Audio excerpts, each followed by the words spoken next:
इंदिरा गांधी कृषि विश्वविद्यालय इंदिरा गांधी कृषि विश्वविद्यालय अंतर्गत संचालित कृषि विज्ञान केंद्र मेनपाट के द्वारा कुलपति डॉक्टर गिरीश चंदेल की सफल मार्गदर्शन व निर्देशक विस्तार सेवाएं डॉक्टर एस टुटेजा की निर्देशानुसार तिलहन फसलों के रकबा व उत्पादन को बढ़ावा देने के उद्देश्य से रबी मौसम में तिलहन मॉडल ग्राम योजना अंतर्गत ग्राम बामलाया तेलाईधार व राजापुर में सरसों का 300 एकड़ रकबे में प्रदर्शन लगाया गया था। सरसों की फसल का निरीक्षण के लिए निर्देशक विस्तार सेवाएं डॉक्टर एस टुटेजा द्वारा 3 सदस्यीय वैज्ञानिक निरीक्षण दल का गठन किया, जिसकी अगुवाई कृषि प्रसार विभाग के विभागाध्यक्ष डॉक्टर M.A. खान द्वारा की गई, जिसमें प्रधान वैज्ञानिक डॉक्टर विनय समाधिया, वैज्ञानिक डॉक्टर D.P. पटेल सम्मिलित थे।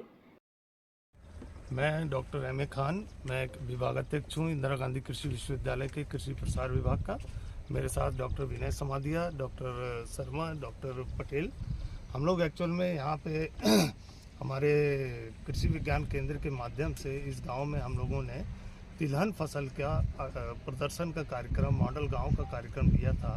इसका उद्देश्य ये था कि इस गांव के माध्यम से हम लोग 100-150 हेक्टेयर क्षेत्र में एक साथ सरसों की फसल लगाएं, जिससे हमारे इस गांव के किसान तो लाभान्वित हों ही, साथ ही जो दूसरे गांव और आसपास के जो दूसरे गांव के लोग हैं वो भी इससे लाभान्वित हो सकें। तो इसमें हम लोगों ने देखा, हमारे इस गांव के किसानों ने, हमारे कृषि विज्ञान केंद्र के वैज्ञानिकों ने बहुत अच्छा काम करके इस वर्ष इस सरसों फसल को यहाँ पे बड़े क्षेत्र में लगाया हुआ है। इससे हमारे किसान निश्चित रूप से लाभान्वित होंगे और आगे जो अगले आने वाले वर्ष हैं, इस साल हो सकता है पहला वर्ष होने की वजह से कुछ उत्पादन कुछ कम आ सकता है, और जैसे जैसे ये लोग सीखते जाएंगे, करते जाएंगे, आगे उत्पादन में वृद्धि होती जाएगी। तिलहन के क्षेत्र में हम लोग अपने प्रदेश को, अपने गांव को, अपने देश को आगे बढ़ाने के लिए प्रयास कर रहे हैं और निश्चित ही इसमें हम लोगों को सफलता प्राप्त होगी। मिट्टी की बात सामने में आ रही थी, इसका आप क्या निरीक्षण के लिए आप उद्देश्य लिए? मिट्टी के बारे में ऐसा है कि यहाँ के जो हम लोगों ने अभी देखने में सरसरी तौर पे पाया है कि यहाँ की मिट्टी थोड़ा सा लाइट प्रकार की है, जिसमें कि पोषक तत्वों की कुछ मात्रा में कमी होने की संभावना है और pH जो है वो भी यहाँ पे थोड़ा सा कम होने की संभावना है। तो यहाँ पे मिट्टी परीक्षण करा के यहाँ पे अगर हमारे किसान बंधु फसल उत्पादन के साथ साथ यहाँ पे चूने का भी थोड़ा करके हर साल प्रयोग करेंगे, निश्चित रूप से उसमें फ़ायदा होगा। और यदि गोबर की खाद की भी व्यवस्था कर पाएँ तो भी बहुत अच्छा होगा यहाँ के उत्पादकता को बढ़ाने के लिए।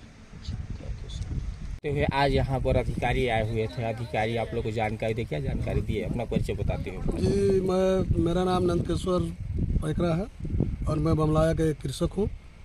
यहाँ आज रायपुर के द्वारा कृषि विज्ञान केंद्र चलता के माध्यम से रायपुर से कुछ विशेषज्ञ की जो टीम आई थी और हमारे जो सरसों फसल था उसको देखने के लिए यहाँ आए थे। ये सरसों के जो बीजा इसको हम किसानों को चलता कृषि फार्म से कृषि विज्ञान केंद्र से मिला था और उनके द्वारा हमें सबसे पहले तो बीज देने से पहले हमें प्रशिक्षण दिया गया वहाँ 1.5-2 घंटा का, कि किस तरह से बीज बोना है, किस तरह से खाद डालना है, ये सब का प्रशिक्षण दिया गया। और उसके साथ हमें खरपतवार की जो दवाएं हैं वो विशेषज्ञों द्वारा दिया गया। उसके बाद हमने लाके खेत में बुआई किया और विशेषज्ञों के द्वारा बुआई में भी साथ दिया गया है। हमारे जो शर्मा सर हैं और इनके जो जितने भी जो दल हैं उनके द्वारा समय समय पर आके मार्गदर्शन दिया जा रहा है। अभी भी जैसे कटाई का समय हो गया, उस समय भी आए और मैं तो शुक्रगुजार हूँ कृषि विज्ञान केंद्र चलता का कि इतना बढ़िया फसल बमलाया में दिया। इससे पूर्व में उन्होंने खरीफ के फसल में बादाम दिया था, जिसे हम किसान हमारे ग्राम पंचायत के बहुत अच्छा फ़ायदा लिया, सबको अच्छा लगा। क्या लगता है आने वाले समय में आप लोग इसी तरह से अपना खेती करके अपना विकास कर पाएंगे? बिल्कुल करेंगे महोदय। मैं आपको ये सांत्वना देना चाहता हूँ कि अभी बमलाया में सिर्फ रबी के खरीफ के फसल में करने के बावजूद 98% के घर में 2 चकिया वाहन है। अगर इस तरह हम रबी फसल लेते हैं तो अगले 10 साल में हर घर में 4 व्हीलर आपको मिलेगा।